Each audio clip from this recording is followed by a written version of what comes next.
मुख्यमंत्री अजित पवार ने कहा कि अगर बीजेपी और शिवसेना ने उन्हें मुख्यमंत्री पद की पेशकश की होती तो वह पूरी एनसीपी को अपने साथ ले आते।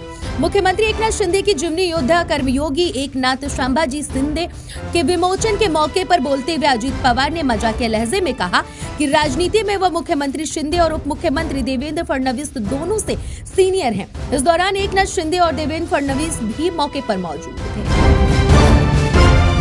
महाराष्ट्र विधानसभा चुनाव को लेकर सियासी हलचल दिन ब दिन तेज होती जा रही है। महाराष्ट्र से लेकर दिल्ली तक नेताओं की भाग दौड़ जारी है।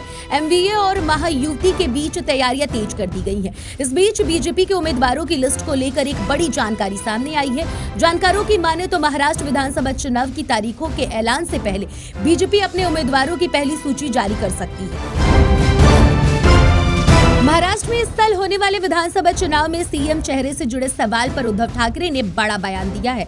उद्धव ठाकरे ने कहा है कि अगर मेरे सहयोगियों को लगता है कि मैंने अच्छा काम किया है तो उनसे पूछे कि क्या वे मुझे मुख्यमंत्री के रूप में देखना चाहते हैं। उन्होंने संकेत दिया कि वो अक्टूबर में होने वाले विधानसभा चुनाव में एमवीए का सीएम फेस बनने के लिए तैयार है।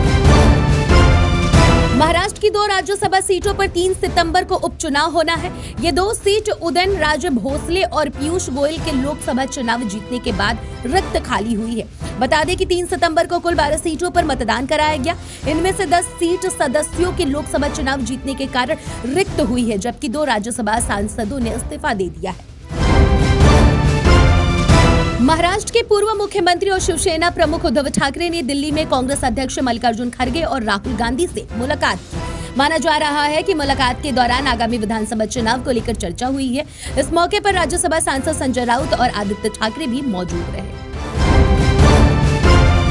महाराष्ट्र के पूर्व मुख्यमंत्री और शिवसेना प्रमुख उद्धव ठाकरे की दिल्ली में कांग्रेस अध्यक्ष मल्लिकार्जुन खड़गे और राहुल गांधी से मुलाकात के बाद ये माना जा रहा है कि जल्दी विधानसभा चुनाव को लेकर सीटों का बंटवारा हो सकता है। इसके साथ ही ये भी कयास लगाए जा रहे हैं कि एमवीए का सीएम फेस भी सामने आ सकता है। सुप्रीम कोर्ट ने वन भूमि पर इमारतों के बनाने और प्रभावित निजी पक्ष को मुआवजा देने के मामले में जवाब दाखिल नहीं करने को लेकर महाराष्ट्र सरकार को फटकार लगाई है। कोर्ट ने यह भी कहा है कि महाराष्ट्र सरकार के पास लाडली बहना और लड़का भाऊ जैसी योजनाओं में मुफ्त चीजें बांटने के लिए पैसा है, लेकिन जमीन के नुकसान की भरपाई करने के लिए नहीं है।